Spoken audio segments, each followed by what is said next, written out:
All right, thanks so much for these first two talks. And I'm trying to keep up with the quality here and going to tell you some words about reporting.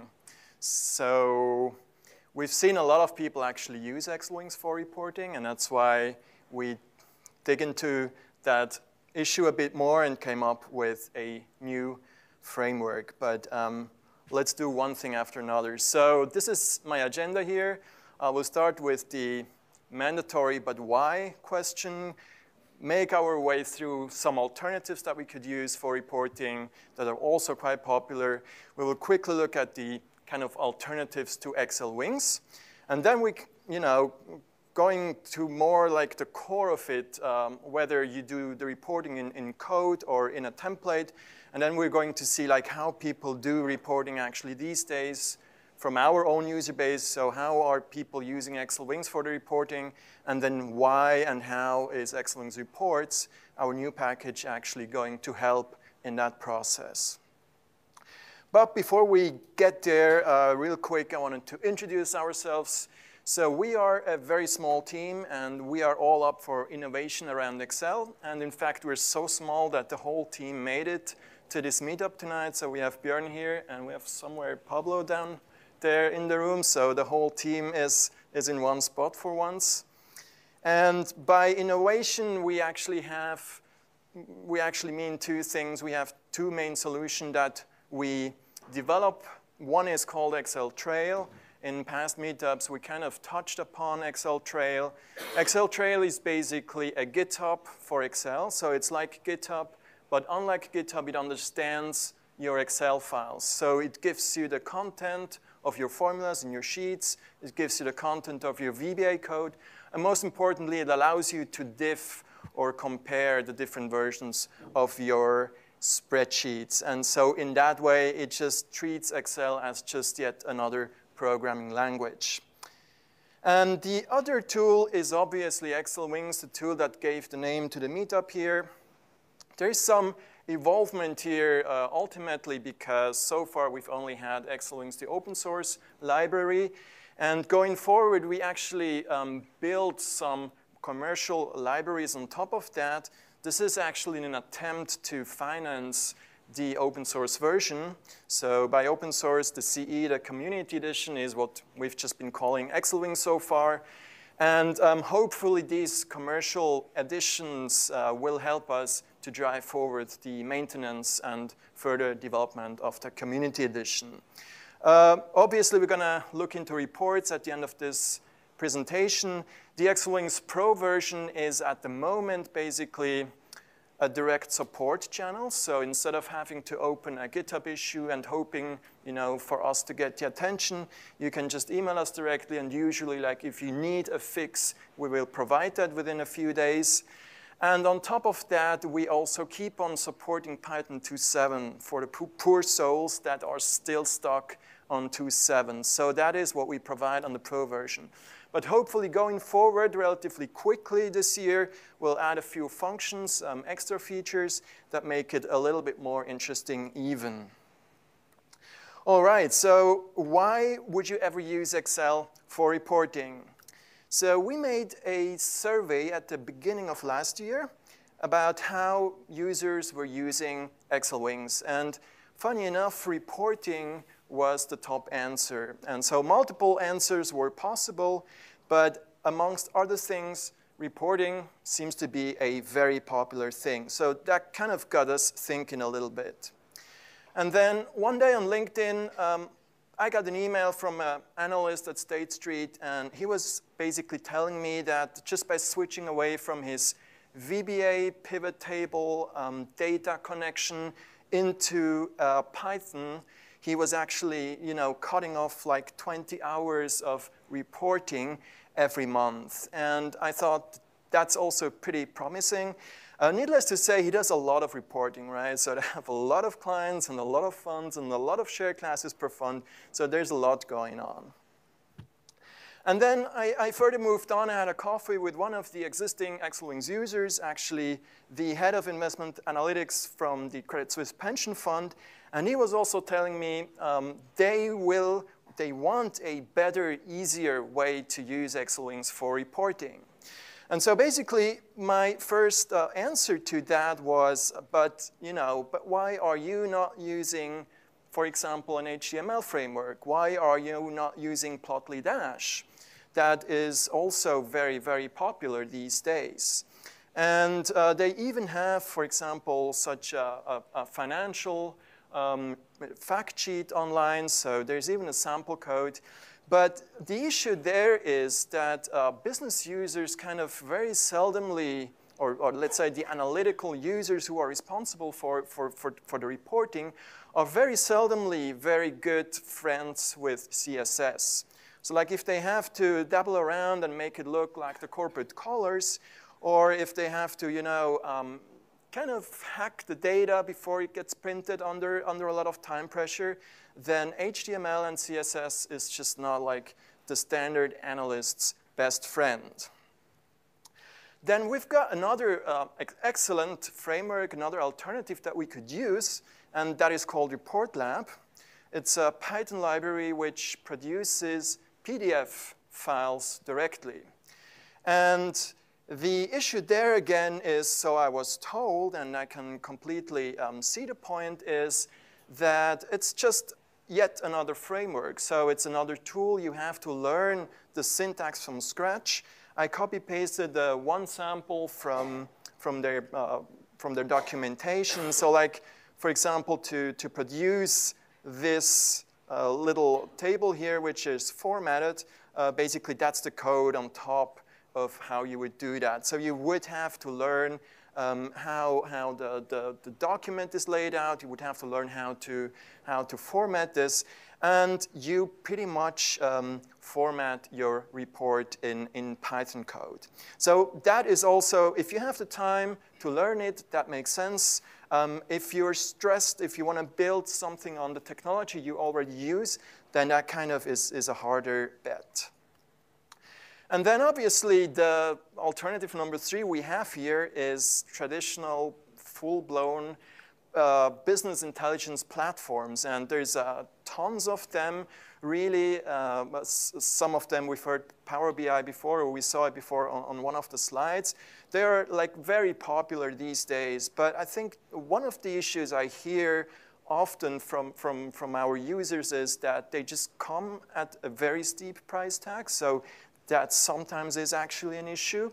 And also, you get locked into their own, into their specific setup, right? So you have to learn how to make a chart in Power BI. It's not enough to know how to make a chart in Excel. You actually have to Google how you actually do the chart you want to do in that specific platform. So that's kind of a bit these hurdles that these platforms come with. And so, as you probably know, there is quite a wealth of libraries in Python that deal with Excel. That's not just xlwings. So we have OpenPyXL, which is probably the most popular one because of the fact that they write the modern Excel format, and it also can read and write the Excel files. Then we have xlxx writer, the old one, xlwt, and then pandas, which is often used, but which is under the hood just using one of these 3 libraries at the top.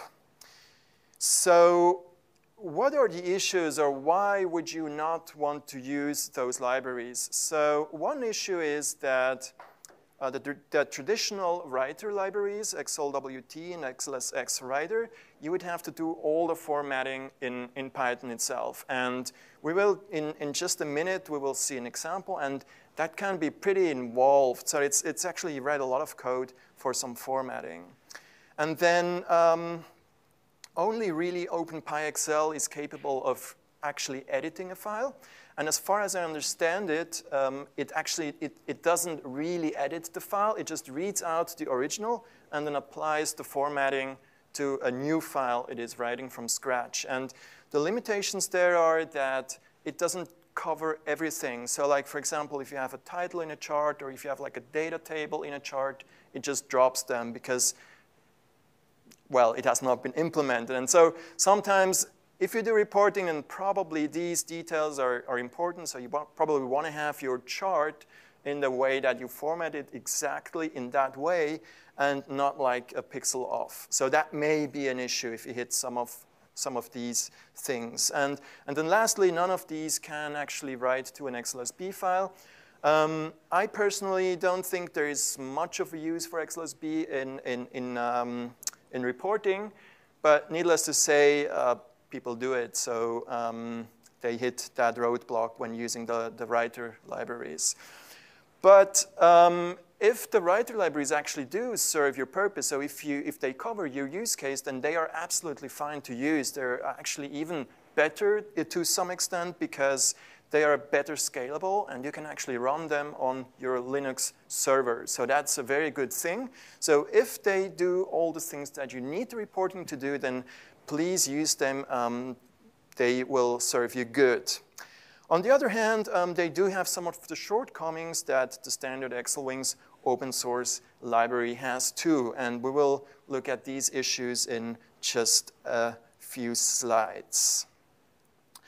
All right, so that brings us to basically the question code versus template. And as I promised before, there's a lot of code to be written if you want to create your report entirely in Python. So just that screenshot I made, just a background color, you know, having a border around the cell, having a font color, that causes you in OpenPyXL to write quite a few lines of code, and the code looks to me a bit like you definitely have to go back to the documentation, you definitely have to go back to Stack Overflow to get this all done and formatted in the way you want. Whereas if you like think of creating a template and you want to format that cell A1 the way that I formatted it on the screenshot, that's just a few clicks and everybody knows within 20 seconds how to get there. So that's a bit like the advantage of using a pre-formatted template file and then just have Python actually populate the data there.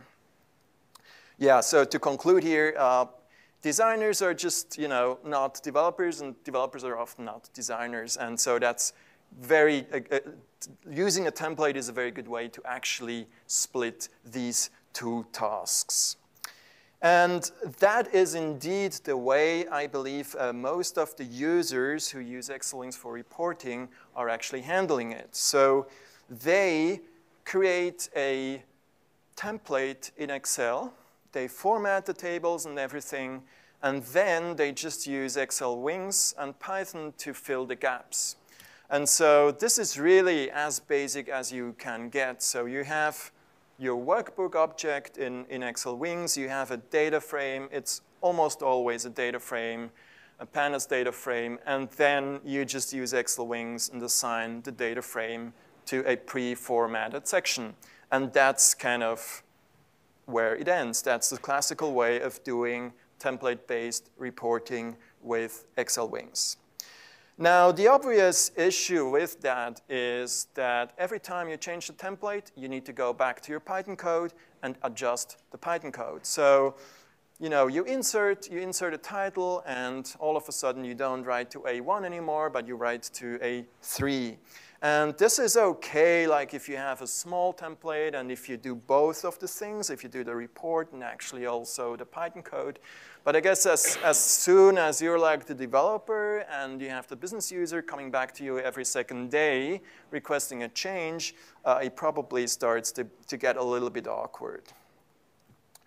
So one idea to actually get around this issue is to use named ranges, because named ranges have the advantage that if you move around cells, if you insert cells, if you copy around cells, they actually move around too. So in that example from before, if A1 would have been a named range, here in the example I call it my table, then we wouldn't have had this issue. But on the other hand, like what we get by using named ranges is that they're kind of a bit invisible, right? And they're a bit awkward if you have many of them. And if you think of basically the case where you have a lot of charts and a lot of tables, and for example, you want to put the as of date below each of the components, then you would have to like create for each component a different named range, and then it starts to become a bit awkward, and you need to loop through these named ranges to write out the date to all of these locations. So it's just not the best idea. It's better, in probably many cases, better than using absolute cell references, but it's not like really solving all the issues. And then one more issue we have is that a lot of people, they use dynamic tables. So, you know, sometimes a month has 28 rows, sometimes a month has 31 days and rows. So things change, and a static template can't really cater for that. So you have issues in basically shifting down the content below, and you have issues with applying the formatting to your existing table. And so these are all the issues that we are trying to solve with the new package xlwings reports. And so most important question, if you want to try it out, you can install it with a single pip install xlwings reports.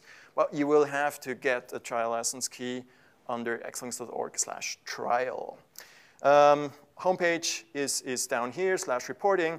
I will obviously distribute the slides, so you don't need to write these information down right now. So to talk about like the design ideas or design decision of the package, it's first of all, and first and foremost, it's a complete separation between code and template. So the idea is that you have the Python developer who gets all the data sources, compiles all the data, does all the data munging and wrangling. And then on the other side, you have the business analyst who is the designer of the report, who is the maintainer of the report. And he really just needs to know the name of these tables and of these information. And he or she doesn't need to know, you know, what's going on in the back. So they don't have to know Python. And then basically you just fill in template variables here. We use the Jinja style here, so double curly braces, variable name in between. Reports, xlwings reports is going to take care of these dynamic tables that have a variable amount of rows. And then, of course, we support just like about anything that the classic open source version of xlwings supports, which is first and foremost, obviously, data frames, text, numbers, pictures, matplotlib charts, pretty much everything you really want to include into a report. And then last but not least, if there's anything you need to run on top of that, you can always fall back to the open source xlwings package, and you can pretty much hack in everything you need to do to make it look exactly the way you want. So how does now xlwings reports work?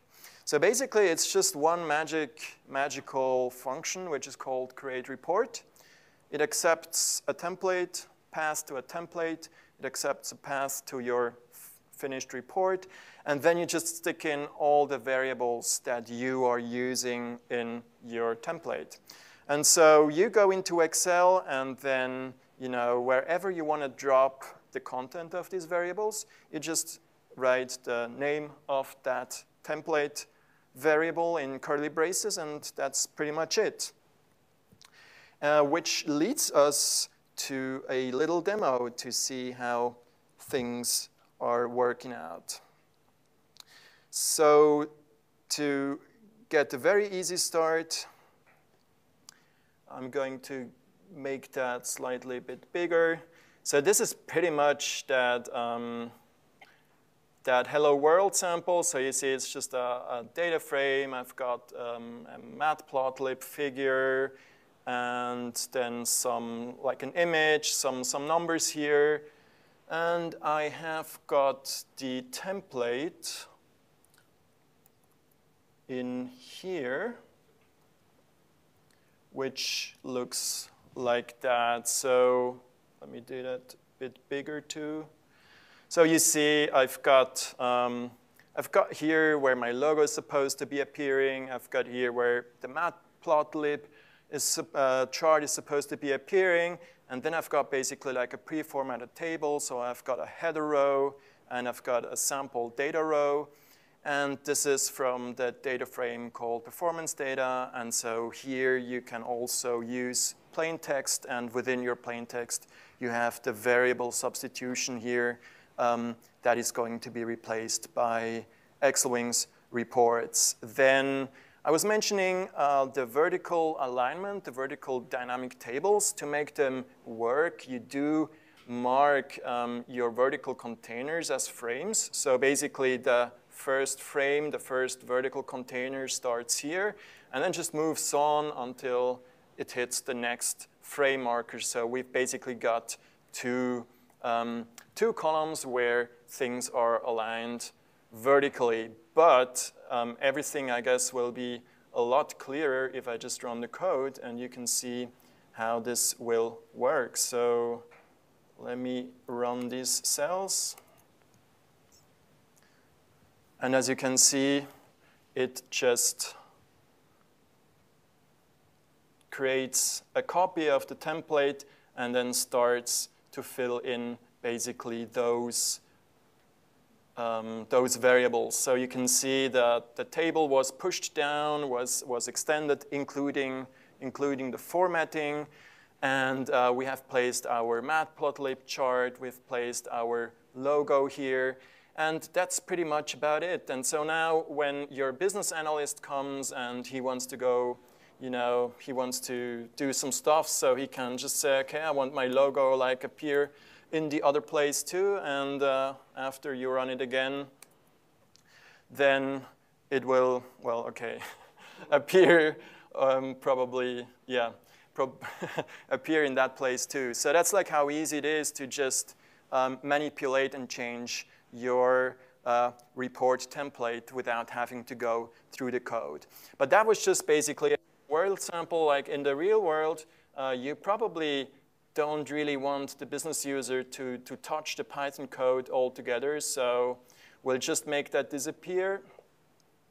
And we're going to, as the last sample here in the demo, we're going to run a little bit more real-world sample here. So this is like a typical financial fact sheet reporting.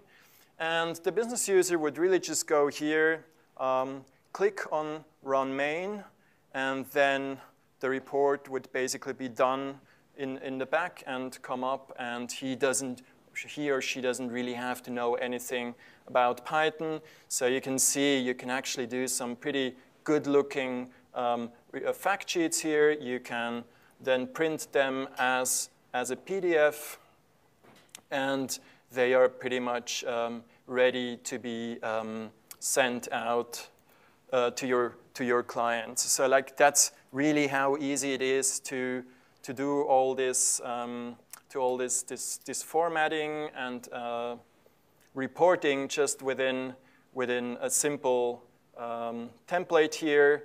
And as you can see, we're using frames here too. So like the placeholders for the different tables are really just one header row and then one data row.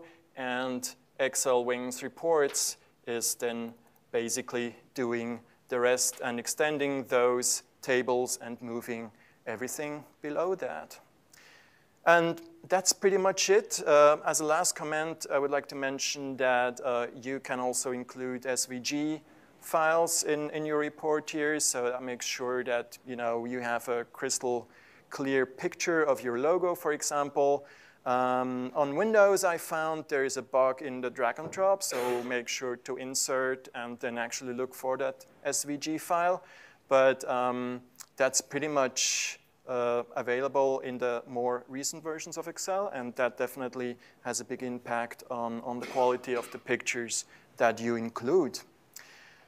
That's about it for my part of the talk.